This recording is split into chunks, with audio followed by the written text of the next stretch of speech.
which I've started on Monday.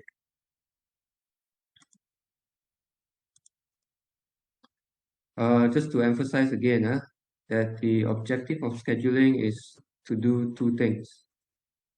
Okay, one is allocation, the other is prioritization. So allocation means we're trying to allocate which job should be performed in which machine. Okay, we're trying to assign which job should be performed in which machine or which worker. So that is assignment or allocation. Prioritization deals with sequencing. Okay, in other words, determining the sequence of which job should be processed first. Right? So on Monday, I've already discussed all the concepts here, and then I have discussed the assignment methods. So these assignment methods enable us to assign tasks or jobs to resources. So resources here means either machines, workers, work centers, or workstations, right? And objective is for us to get the best assignment so that we can either minimize cost or minimize time. So I've discussed this also on Monday, I remember, and I've shown you how to solve this. So what you have to remember is actually these four steps when you do assignment methods.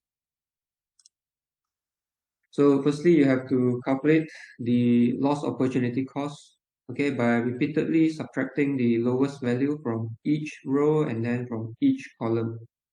So every row, every column, you have to find the smallest number and then subtract that value from that particular row or that particular column. After that, you have to do the line test, call it line test. This is where you have to draw the minimum number of vertical or horizontal lines, which are needed to cover all the zeros in the table. Right? Drawing the minimum number of vertical and horizontal lines, minimum number. You cannot draw slanted line, You cannot have lines passing through the diagonal. The line must be either fully vertical or fully horizontal. And if the number of lines equals to the number of rows or number of columns, then it means the table is already optimum. If the table is already optimum, then you can proceed to step 4 to make the assignments, to assign the jobs to the machines. But if the number of I think my computer is not performing well. Now, if the number of lines needed does not equal to the number of rows or number of columns, then you have to move to step 3. So step 3 is where you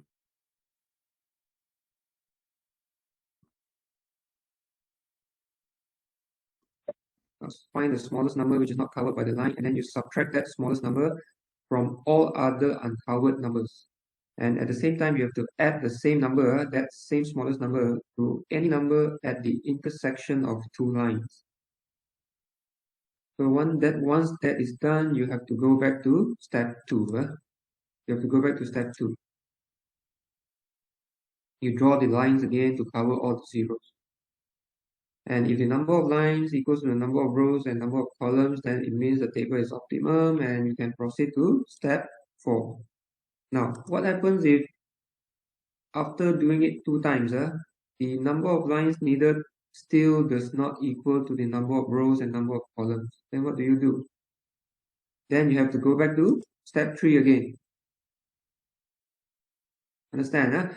Don't go back to step 1. Don't return back to step 1. Step 1 is only done once. Okay, if the number of lines is not equal to the number of rows or number of columns, then you just go back to step 3, even though you have done it several times. Right? From step 3, you go back to step 2. From step 2, you go back to step 3. So the repetition is always between step 2 and 3. So once the number of rows and number of columns equals to the number of lines, then go to step 4. Okay, step 4 is where you can already make the assignments. So assignments can be made at locations that have 0. In the table where you have 0, then it means that is the place that you can make the assignment, because 0 means there is no loss opportunity cost. In other words, there is no penalty cost. Okay, so let's do this. I'm going to do this together with you all, just for the benefit of those who are absent on Monday.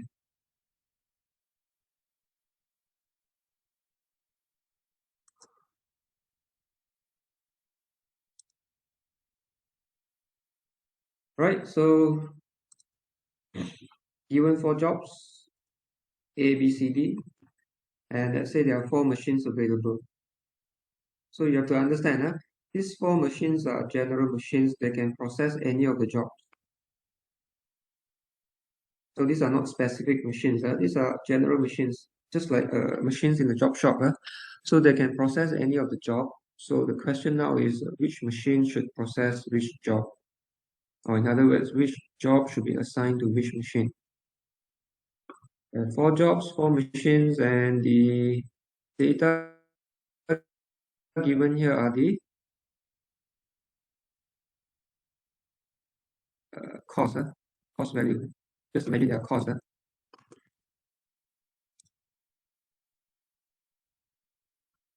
So for example, it costs 210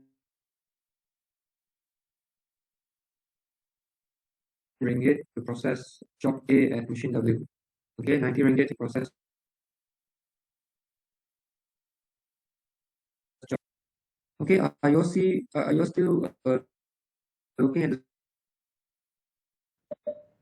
Hello, Doctor. It's screen? lagging. It's lagging. We can't hear you. Yes, say again. Yeah, it's lagging. We can't hear you. Oh, it's lagging. What about now? Is it better? Yeah, it's good now. Okay, as I said, my computer is running on Windows 11, so the thing is not stable.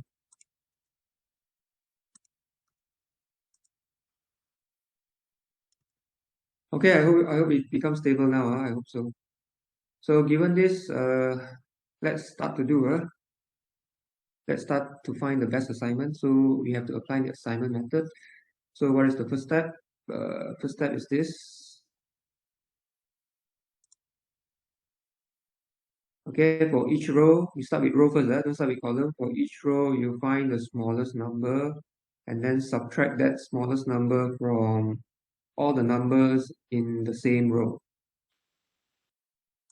So let's do it together. Let's do it together. So let's look at the first row here, which is the smallest number, 90, right? Okay, so you subtract 90 from all the numbers in this particular row. So 210 minus 90 will give us 120. Okay, we do it together. If I'm wrong, then let me know. 90 minus 90 is 0. 180 minus 90, 90. 160 minus 90, 70. Okay, correct? Okay, second row. Again, repeat the process. Find the smallest number. The smallest number is 70. So subtract 70 from all the other values in this second row, in this same row. So 100 minus 70 will give us 30. 70 minus 70 is 0. 130 minus 70, 60. 200 minus 70, 130. Okay, correct? For row number 3, smallest value is 105. So 175 minus 105 is 1. How much? 175 minus 105, you get 66, 70, 70. 105 minus 105, 0. 140 minus 105, minus 105, so we get 35, And 170 minus 105 get 65. Huh? Okay.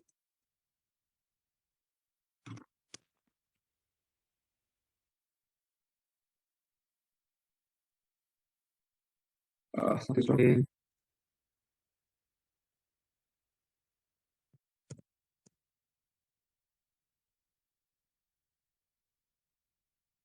Uh,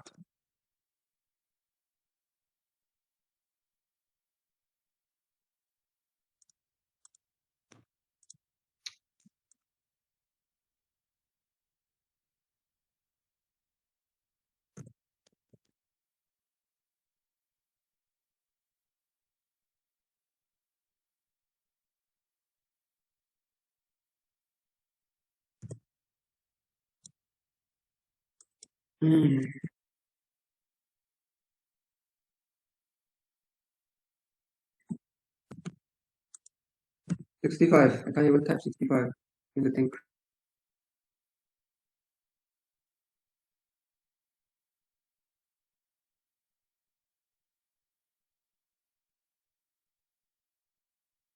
Crash.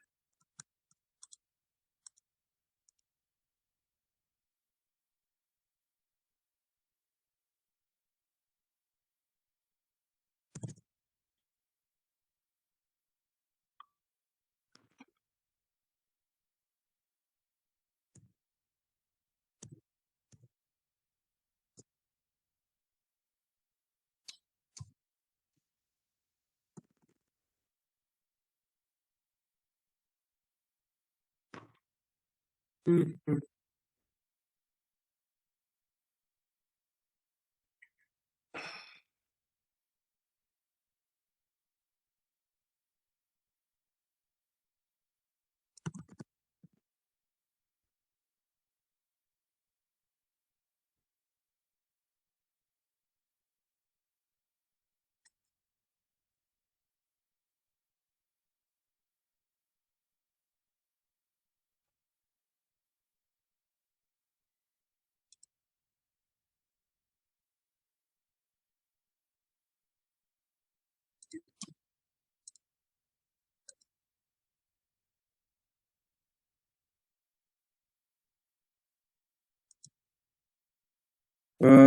Are you still hearing me?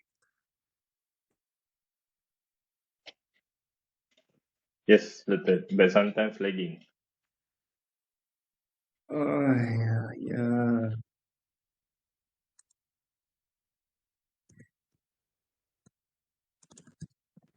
Okay, let's continue to know what's wrong with my computer.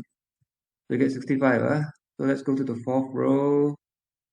Fourth row, smallest value is 65. So subtract this 65 from all the other values in the same row. So 80 minus 65 gives us 15, 65 minus 65, 0. 105 minus 65 will give us 40, 40, yeah. Okay, and 120 minus 55 will give us 55, all right, all right,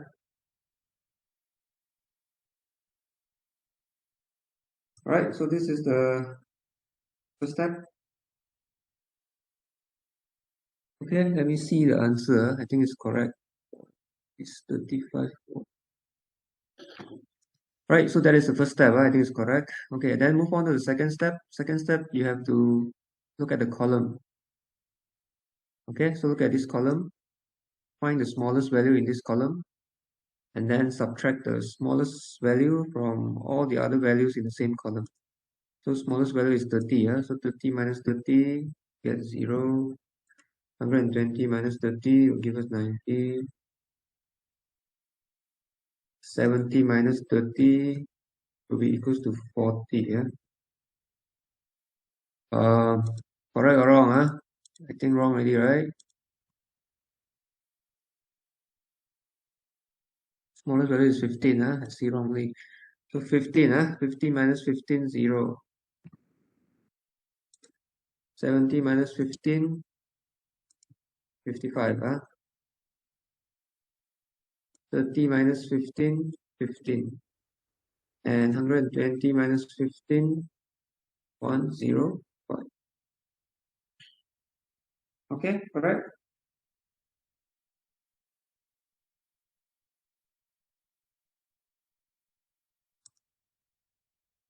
Okay, can all of you hear me? Any lagging in the voice?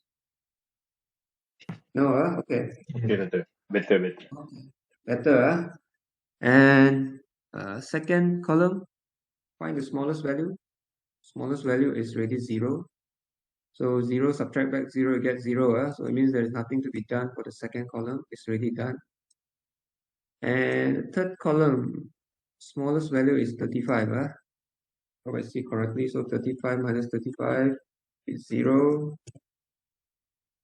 Okay, 90 minus 35 will be equals to 55. 60 minus 35, 25. And 40 minus 35, 5. And the last column, smallest value is 55. So subtract 55 from all the other values in the same column. 55 minus 55, 0. 65 minus 55, which is 10.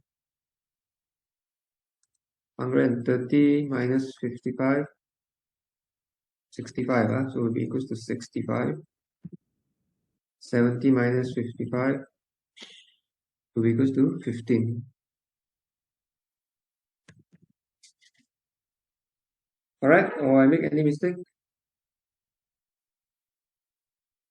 Um,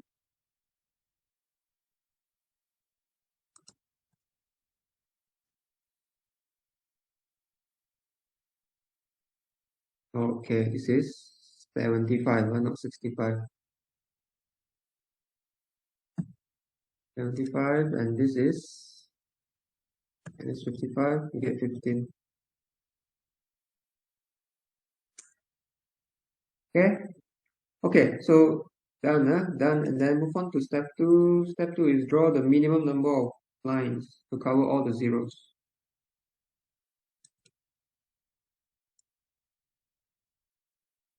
This one. So draw the minimum number of lines to cover all the zeros. Of course, there are many ways you can draw the lines, right? You can draw one like this. You can draw another like this. You can draw another like this. Or you can draw another like this. Right? But this is not the minimum number of lines. You need to find the minimum number of lines that can cover all the zeros. Right? So what is the minimum number of lines that can cover all the zeros? I think only 3 lines are needed, right?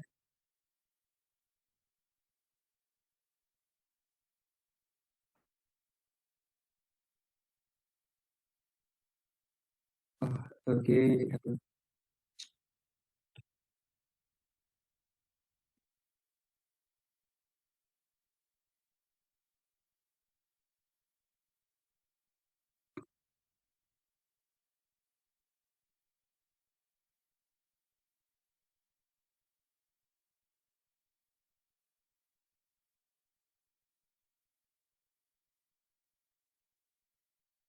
Again, it hangs.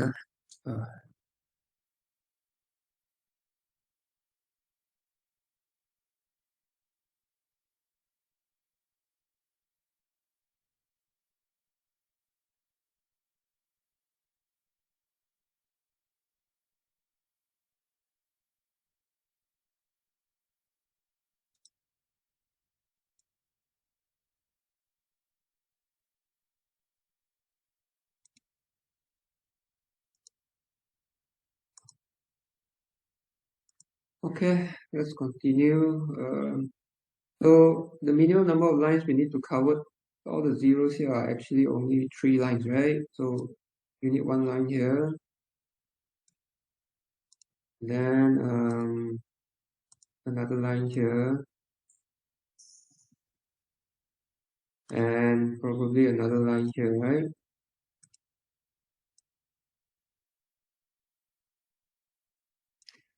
So this is the minimum number of lines required to cover all the zeros.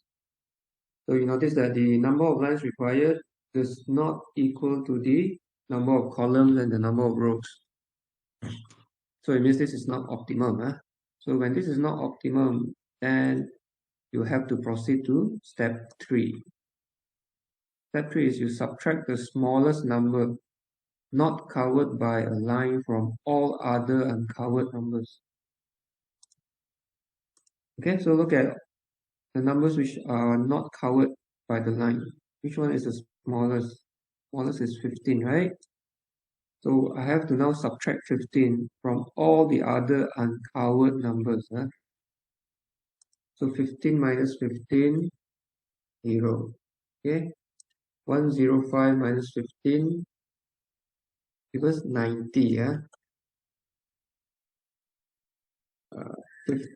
55 minus 15, we get 40. 25 minus 15, 10. Huh? 15 minus 15, 0. 75 minus 15 will be equals to 60. Huh?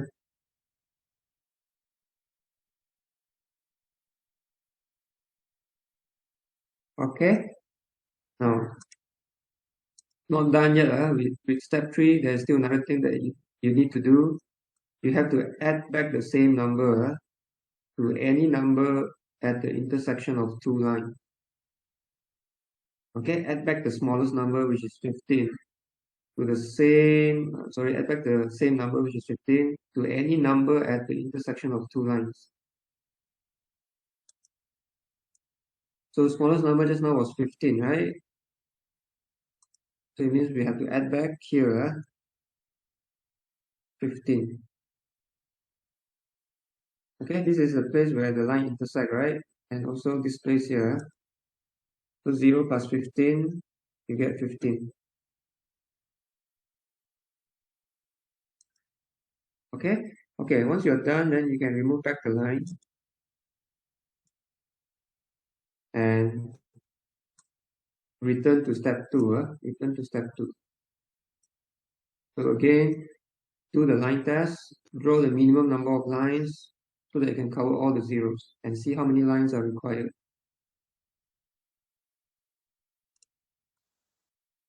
So how many lines are required? Minimum number of lines to cover all the zeros.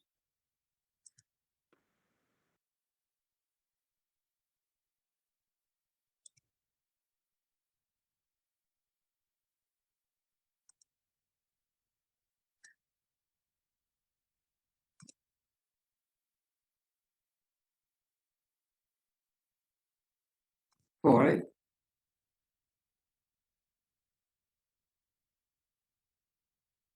Oh no, it hangs again. What happened? 4, right? You need 4 lines to cover all the zeros, correct? Not responding.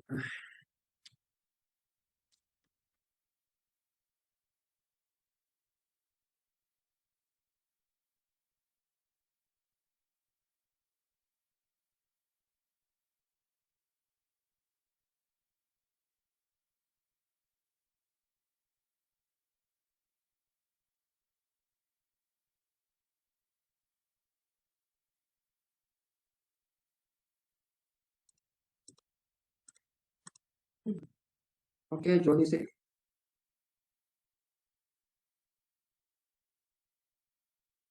Again, here we go.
Okay, I don't know what.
Okay, maybe I should start.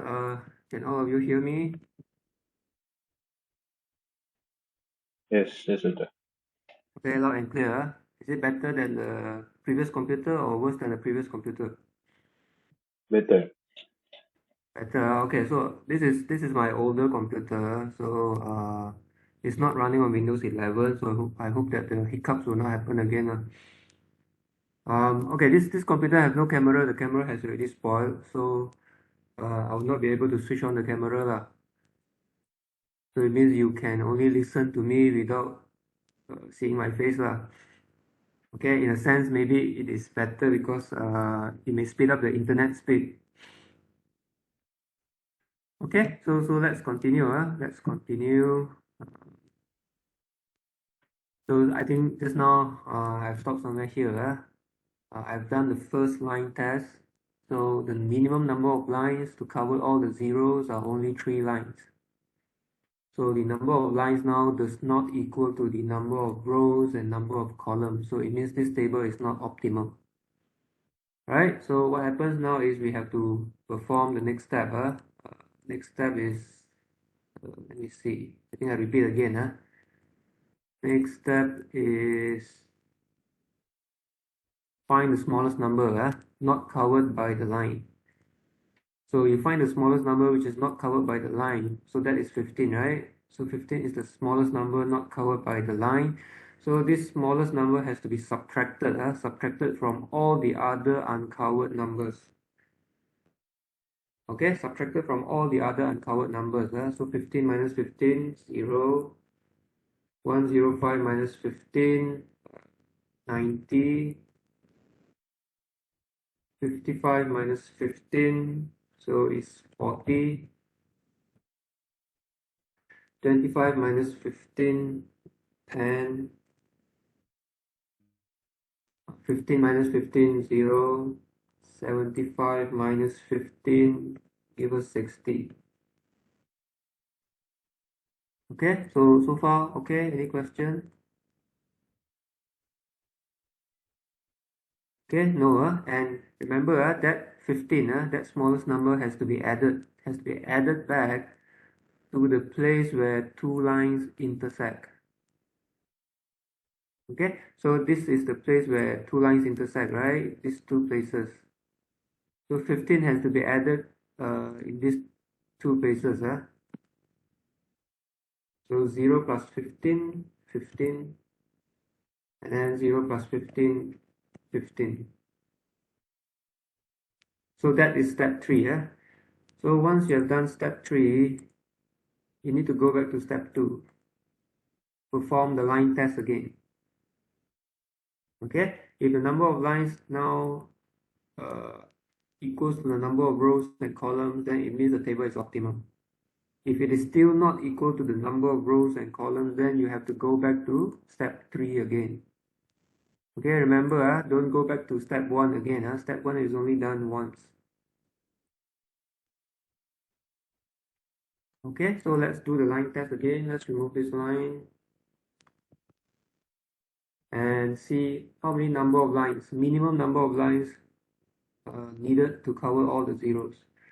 So I think the answer is quite straightforward, right? No matter how you draw the lines, you need 4 lines, right? You need minimum 4 lines to cover all the zeros. Okay, so let's do it randomly. Let's say I have one line like this, and then I have another line which is like this.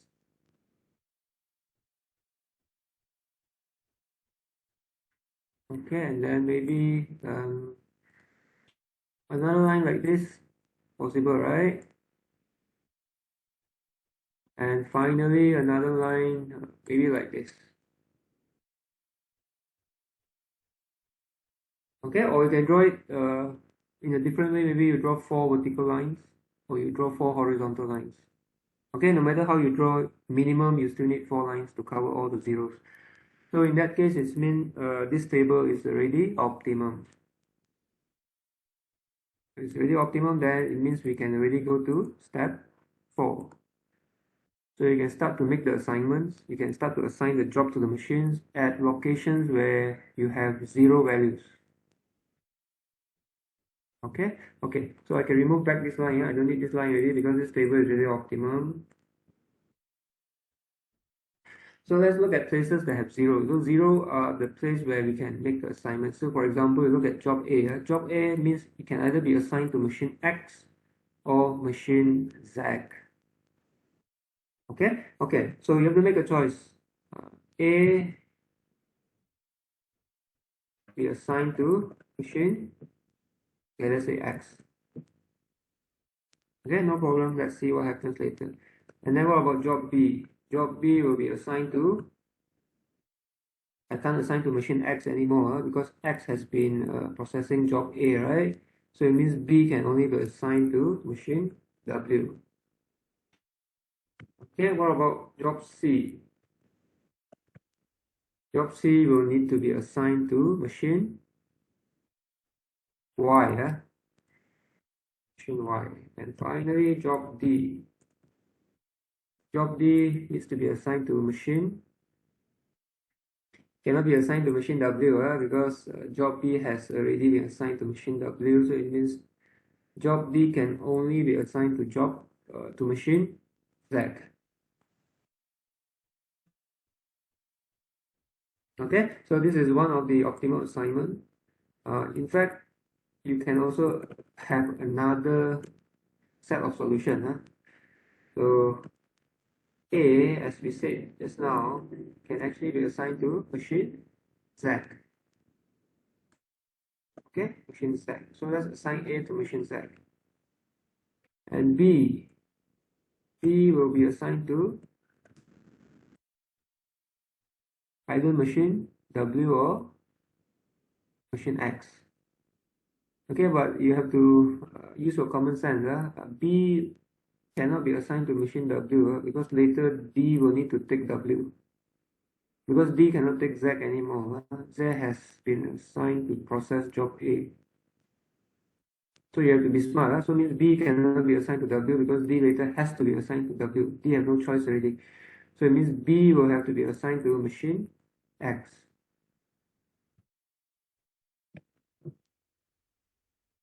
Okay, and job C will have to be assigned to machine Y. And finally, job D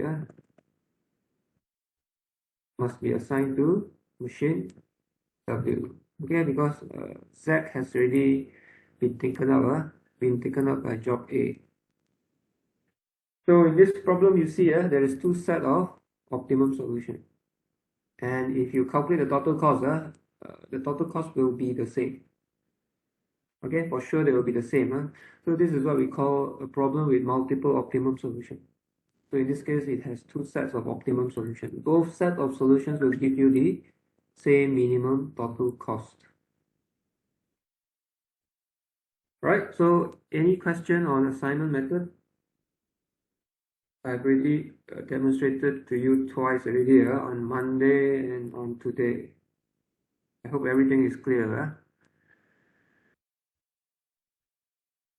And let me just repeat what I said just now, because this morning one of your friends asked me, I think it's a very good question. You cannot draw the line diagonally. You cannot have slanted lines. Okay, lines can only be drawn fully vertically or fully horizontally. So if no question, then let's move on to next part. So we are done with assignment. And do not worry about this assignment too much because you will learn it again in operation research, which is a course that you have to take next semester. Right, so maybe in the next semester they will teach you in more detail, for example, adding dummy column, adding dummy row, and then how to put this into a mathematical formulas, into a mathematical model, and so forth, and how to solve it using software. Okay, but in PPC, we will not cover this. It will just show you how to apply the method. Right, let's move on to the next part. Next part is on job sequencing. So back to what I said just now, short-term scheduling deal with two things. First is assignment, second is prioritization. So prioritization is job sequencing.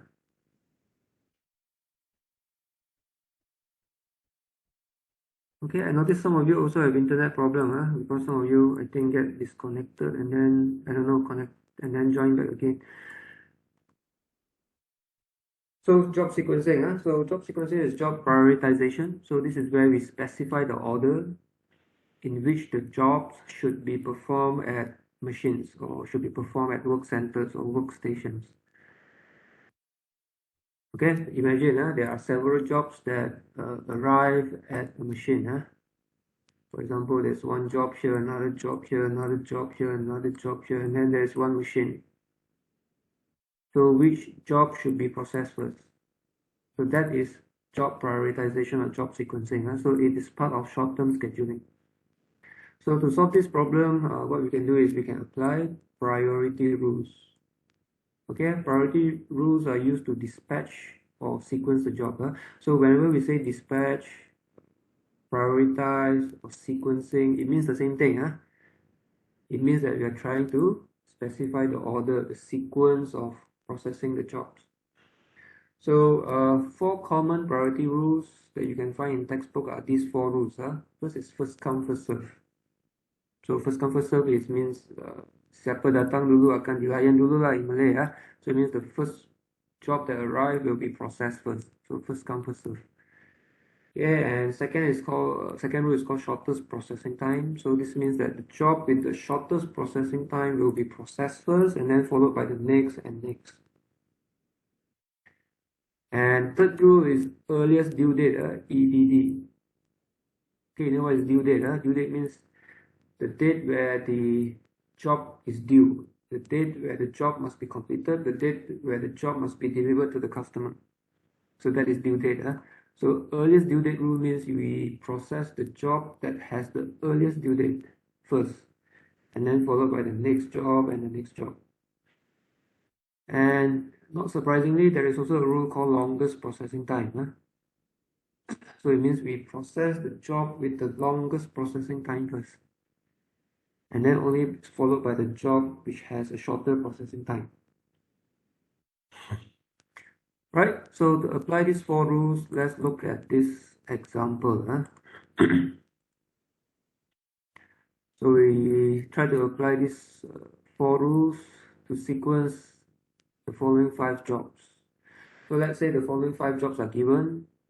You have job A, job B, job C, job D, job E. Okay, so this job arrived at a workstation or a machine. So assume that the job arrived according to this order.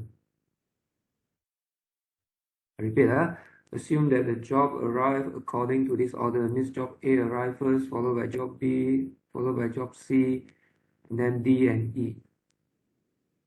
Normally the question will not say which job arrived first. So if the question gives you like this, then you have to assume that the job arrived according to this order. And the following data is given. First is the processing time. Processing time for each job. So for job A, it requires 6 days to be completed. For job B, the cycle time is 2 days. For job C, the cycle time or processing time is 8 days, and so forth. And the due dates are also given.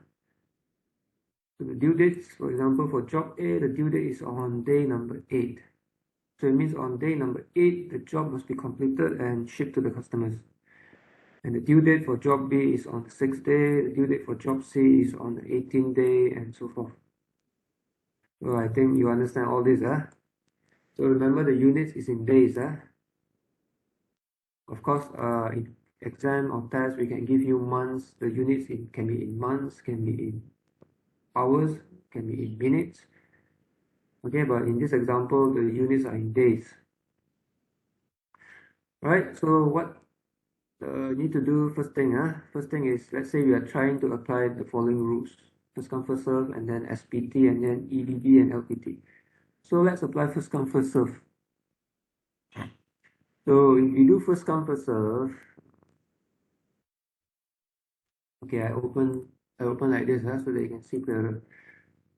So on the left side, these are the data given, the question. Okay, on the right side, I'm trying to show you how to solve it. So you are applying first come, first serve. So just now I said assuming that the job arrived according to the sequence, right? A, B, C, D, E. So if we apply first come, first serve, then the schedule sequence, the scheduling sequence or the production sequence will be A, B, C, D, and E. Correct? Okay. So what you do is you create this table. You create a table like this. Okay. First you write down the job according to the sequence of the rule. So the sequence of the rule is first come, first serve means A, B, C, D, E. Okay. And then you copy back the cycle time or the processing time. Just copy back 62839. Okay. 62839, and you get the total 28. And then you copy back this column, which is the due date. Just copy back according to the jobs. So 8, 6, 18, 15, 23. 8, 6, 18, 15, 23. And what you normally have to do is you have to add these two columns. You have to create and add these two columns. One is for flow time. The other is for job lateness. Now let me explain what is flow time. Flow time is the total time the job has to flow in the system. Understand? So it means flow time is the time a job needs to spend in the system. So flow time includes the processing time plus the waiting time. Clear? So that is what we call flow time. It's the total time that a job has to spend in the system, or the time that it has to flow in the system. So flow time includes processing time of the job itself plus the waiting time. So let's look at job A. Job A is processed first, right? So it means there is no waiting. When it arrives, you straight away process it. So there is no waiting time. And the processing time is 6 days. So it means the flow time is 6. Okay, but for job B, the flow time is 8. Okay, why 8? Because job B needs to wait for job A to be processed first, right? So job B has to wait for 6 days first. Then only it will be processed. And it will be processed for another 2 days. So 6 plus 2 become 8. Got it? I hope you got it. And what is the flow time for job C? Is actually just 8 plus 8. So 16. Okay, why 8 plus 8? Because job C has to wait for job A and B to be completed first. So job A and B will require 8 days. So it means job C have to wait for 8 days first, then only it can be processed, and when it's processed, it takes another 8 days. So 8 plus 8, 16. Same thing for job D. The flow time is 16 plus 3, 19. So 16 is the waiting time because he has to wait for A, B, and C first, right? So the waiting time is 16 days. Okay, so it's 6 plus 2 plus 8, 16. So he has to wait for 16 days first, and then you have to be processed for another 3 days. So 16 plus 3 will give you 19. So 19, as I say, is the time that the job has to spend in the system. It includes the processing time plus the waiting time. And the flow time for job E is just 19 plus 9, which is 28. So I think to get this is very simple. You just total up. It's like the cumulative value. So 6 plus 2, 8, 8 plus 8, 16, 16 plus 3, 19, 19 plus 9, 28. Okay, and you can calculate the total here also, which is 77. So you total up this column, you get 77. And what about this column? This is to determine the job lateness. How many days that the job is late? Okay, so for job A, is there any lateness? No. Okay, why? Because on day 6, job A is already completed. It will leave the system ready on day 6. But the due date for job A is only on day 8. So it means there is no lateness. The job gets completed before the due date, so no lateness. And what about job B? Is there any lateness involved? Okay, yes. Okay, why? Because customer requests it to be delivered on day 6. Okay, but job B only gets completed on day 8 because it has to spend 8 days in the whole system before it gets completed. So as a result, there's a lateness of 2 days. What about job C? Job C, customer request due date is on day 18 and it gets completed on day 16. So no lateness, 0. Job D, due date is on day 15 and it only gets completed on day 19. So it means there's 4 days late. Okay, so job lateness for job D is 4 days, 4 days. And lastly, for job E, lateness is 5 days, 28 minus 23, 5. Any question so far that you don't understand or that you need more explanation? Okay, if no, then we can proceed. Now, once you have completed this table, then normally you have to calculate these four matrices or these four parameters. These four parameters are used to determine how good is the sequencing rule. Okay, so these are like performance metrics. Okay, what is the first performance metrics? Is the average completion time. So average completion time is just equals to the sum of the total flow time divided by the number of jobs. Okay, now remember what is flow time? Flow time is the completion time. The time a job requires to get completed. It's not the processing time. Processing time is like the cycle time, but flow time is like the completion time. Okay, so since we are calculating average completion time, so it means that you just sum up all the completion time and then divide by the number of jobs.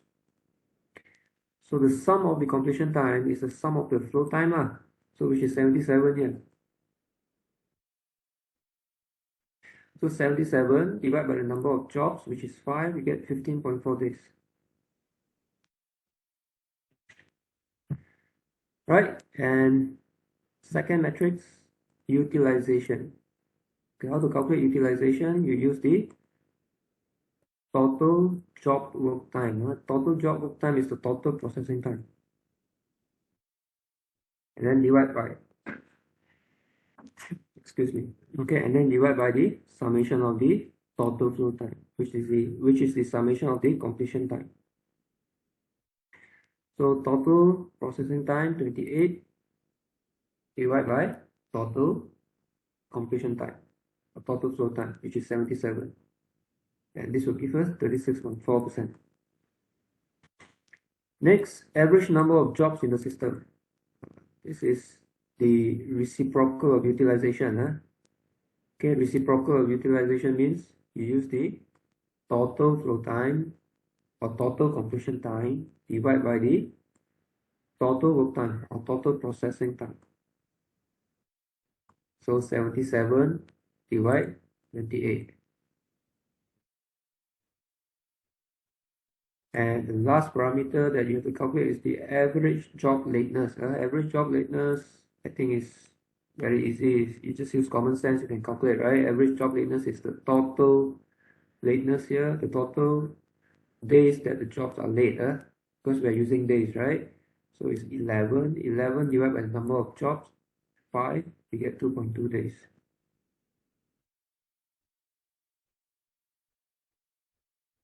Okay, question? Any questions so far?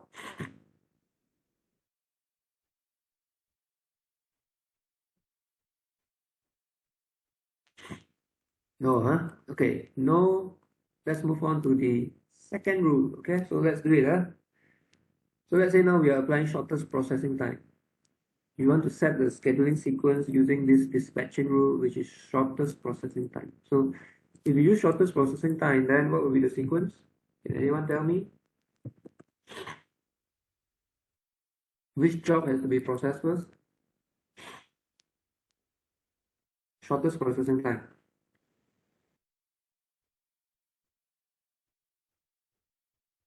Okay, okay, B. Okay, someone type the answer B, BACE.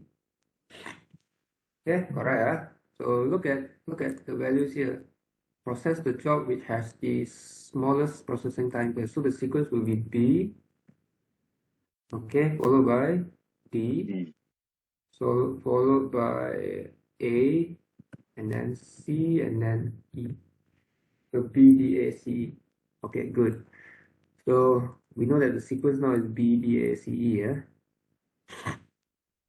Okay, B, D, A, C, E. So what you do is you copy back the processing time here. Copy back. B is 2 days. D is 3 days. A is 6 days. C 8 days. E 9 days. Okay, if I make mistake, let me know. Due date you copy back as well. Okay, for B is 6. For D is 15. For 15.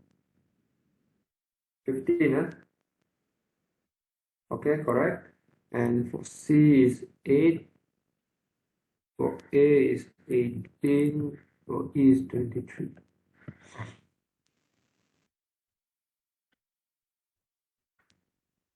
Okay, once you get this done, then you can calculate the flow time. So very easy, right? The flow time is 2 plus 3, 5, 5 plus 6, 11, 11 plus 8, 19, 19 plus 9, 28. And then you can calculate the job lateness. So for job B, any lateness? No, 0. For job D, any lateness? No. No, right? Because the job gets completed on day 5. Due date is only on day 15. So no lateness, 0. For job A, due date is on day 8, but the job only gets completed on day 11. So it means it will be 3 days late. So job lateness is 3 days. Job C, due date is day 18, and it only gets completed on day 19. So it means late by 1 day. Job E, late by 5 days. Right? Okay, so once you have all this, get the total. We total up 28, total up get 65, total up you get 9. Okay, so yeah, it's the same again. I just want to demonstrate to you that this is how it is done in case you don't understand. Okay, and then with this, let's calculate all this. Average completion time is equals to summation of the flow time, which is 65 divided by the number of jobs, 5. Okay, and you get the value. Utilization is the total processing time or total job work time, which is 28, divided by the total flow time. Total flow time 65. So 28 over 65. And average number of job in the system is the summation of the total flow time or total flow time, which is 65, divided by the total work time, total processing time. So it's 28. And lastly, average job lateness. This is equals to the total days where the jobs are being late. So it's 9. So 9 divided by 5.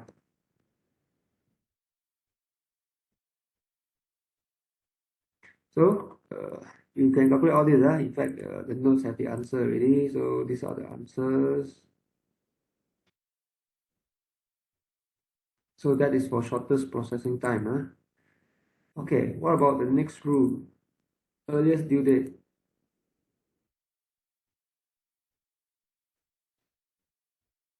Okay, so the answer already here. So earliest due date, if you look at the earliest due date of the data here, the job sequence will be B, start with B, and then A, and then B, and then C, and then E.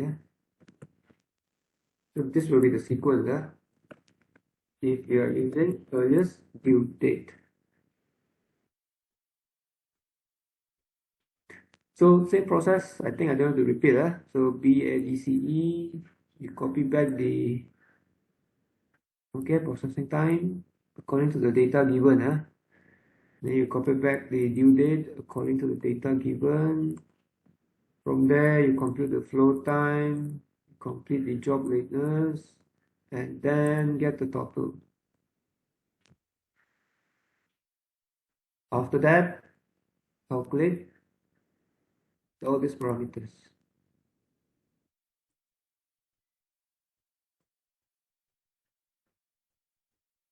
Okay, do I need to explain again or no need?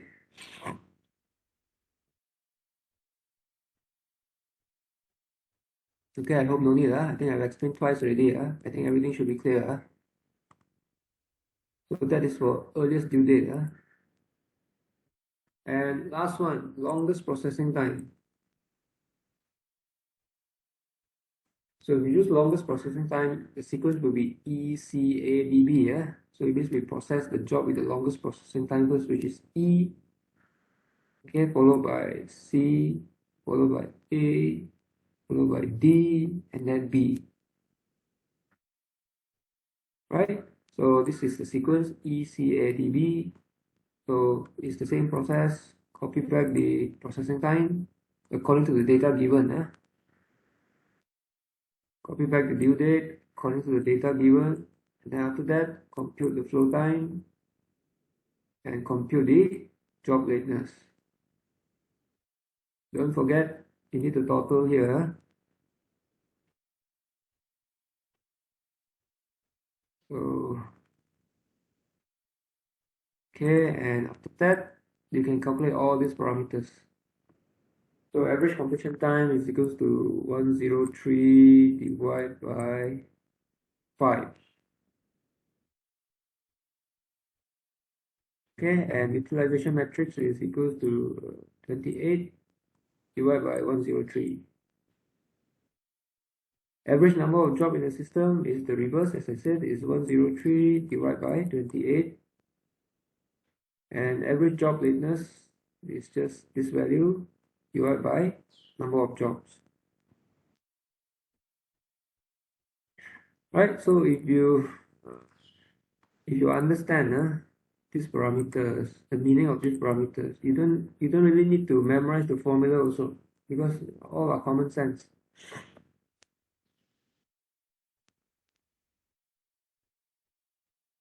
Okay. So this is the summary of the results for all the 4 rules: first come first serve, shortest processing time, earliest due date, LPT, in terms of these 4 performance metrics or matrices. So what can we conclude from here? What can we say from here?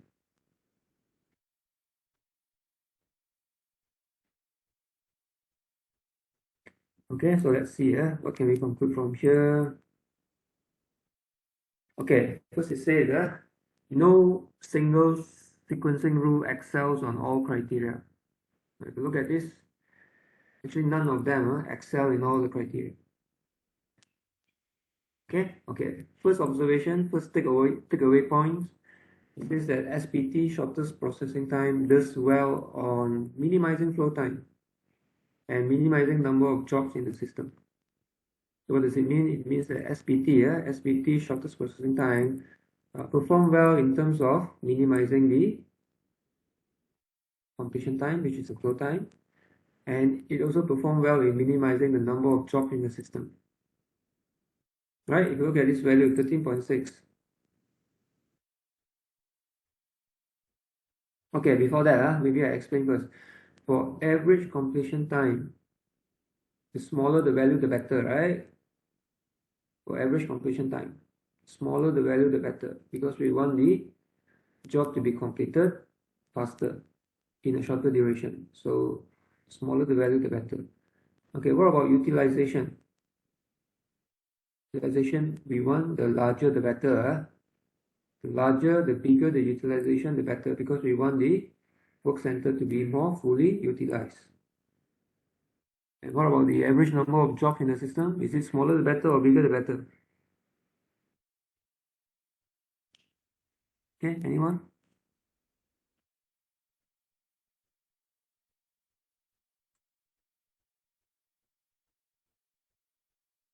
Average number of jobs in the system? Do we need smaller value is better or bigger value is better?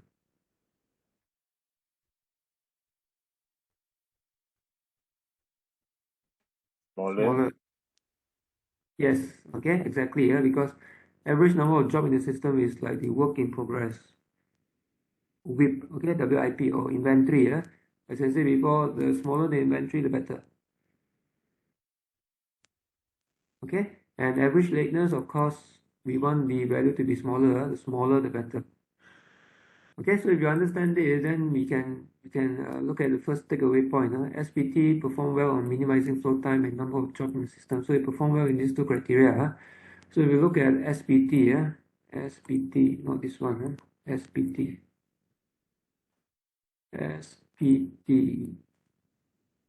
has this value 13. So 13 is the best, right? Among all the values here. So it performs well on minimizing completion time. And you look at this value 2.32, this is also the best of the best, right? Among the four, 2.32, which is the smallest. So this is why it says that SPT perform well on minimizing flow time as well as number of jobs in the system. In other words, the work in process, the WIP level, WIP. Okay, but the thing is, SPT move long jobs to the end because we are doing shortest processing time, right? So it means the job with the longest time will be processed at the end. When we move long jobs to the end, this may result in dissatisfied customers, right? Because the customers already waited and you have to wait longer because you are only processing the job at the end, the longest job at the end. And what about first come first serve? First come first serve does not do especially well or does not do especially poor. So it's the average, like it does not do especially well, and it also does not do especially poor on any criteria. And because of that, it is perceived as fair by customers. Right, so let's check out first come first serve. For first criterion is 15.4. So 15.4 is not the best, but it's also not the worst. Right, the best is 13, the worst is 20.6. So it's average. Okay, for the second criterion, 36.4. It is not the best, but it is also not the worst. The best is 43.1, right? And the worst is 27.2. And in terms of average number of jobs in the system, the WIP level, work in process level 2.75, you look at it, it's not the best, because the best is this. And it's also not the worst, because the worst is this. And lastly, average lateness, 2.2. Again, it's not the best, because the best is this. And it's not the worst, because the worst is this. Okay, so this is what it says. First come first serve does not do especially well, and it also does not do especially poor on any criteria, and therefore it is perceived as fair. So if you use first come first serve, normally it's something very fair because jobs that arrive first will be processed first. And you see this is commonly applied in the service sector. If you go to bank, queue, for example, if you go to post office to queue, okay, if you rattle the post office bank, if you queue at the bank counter or post office counter or whatever counter to receive a service, normally or definitely it's first come first serve. Okay, unless you are someone very powerful that you can jump queue, or maybe you have made appointment before, you have made special appointment. In that case, you can jump the queue. If not, if you arrive to a bank or whatever place, you will have to queue, and the rule applied is first come first serve. And last takeaway point, earliest due date minimizes maximum lateness. I think that is common sense, right? Earliest due date will minimize lateness because we are processing job which has the earliest due date first. So if you look at EDD, the value is the best here, 1.2. So it minimizes maximum lateness.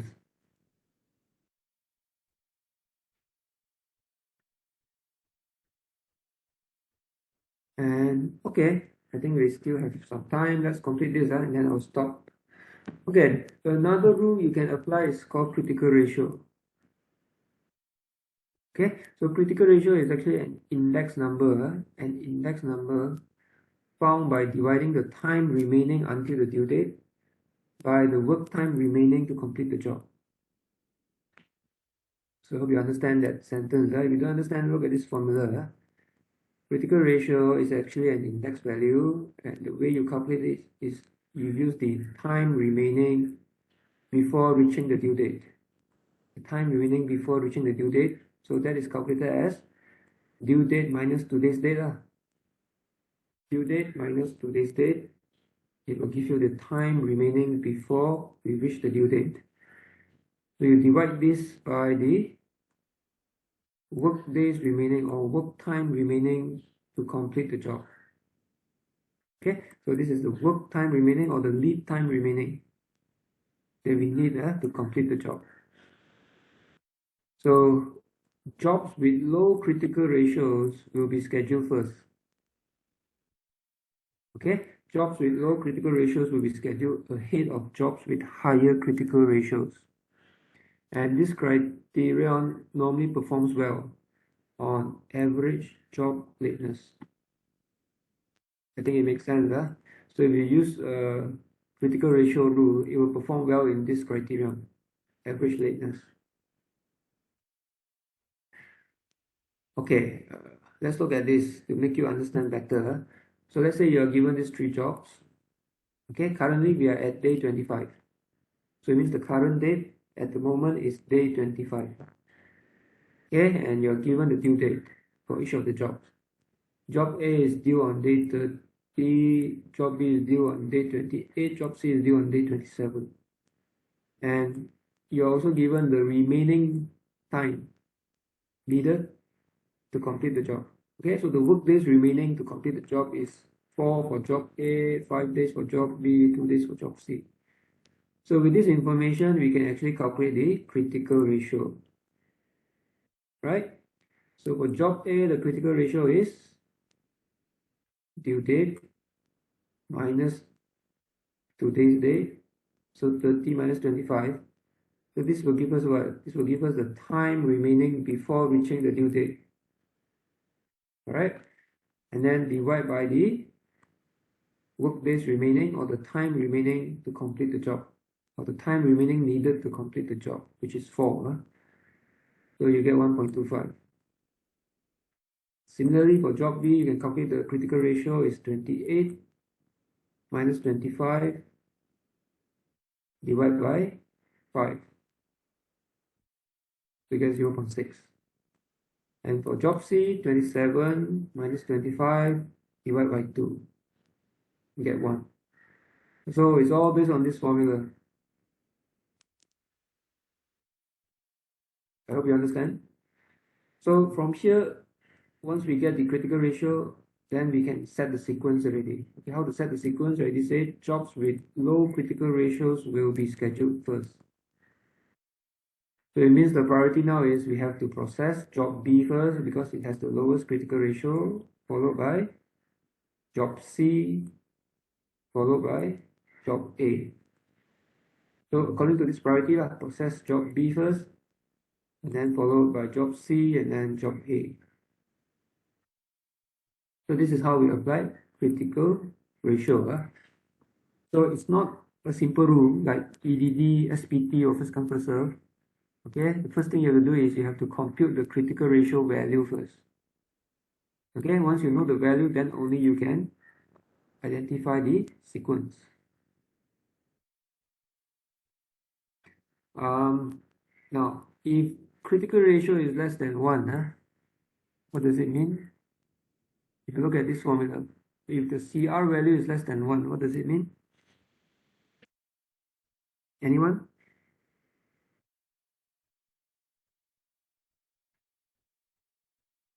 It means what?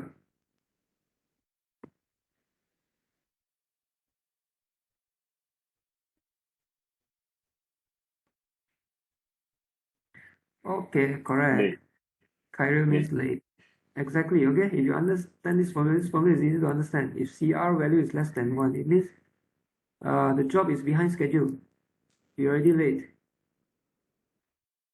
Right? Because the work days remaining to complete the job is larger than the time remaining to deliver to the customer. Right? And if CR is equals to 1, so it means we are on schedule, we are on time. And if CR is greater than 1, it means we still have extra time. We still have slack time. Okay, to send the thing to the customer, to ship the job to the customers.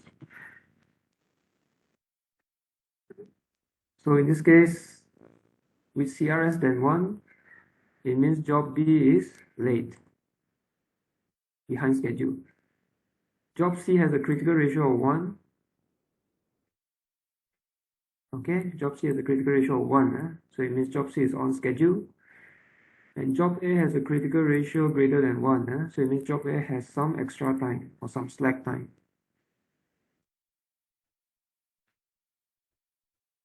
Okay. So critical ratio helps to determine the status of specific jobs. So this is what I've explained already. We look at the value. If it's less than 1, it means it's late. If it's 1 means on schedule. If greater than 1 means we have extra time. So this is what it means, help to determine the status of the jobs. And of course, it helps to establish the priorities, the sequence among the jobs based on a common basis. So that is critical ratio. Okay lah, maybe I can stop here lah. Okay, I think enough for today. It's already 12:50. So maybe next week I will just finish up with this sequencing n number of jobs on 2 machines. Rather than single machine, we look at 2 machines.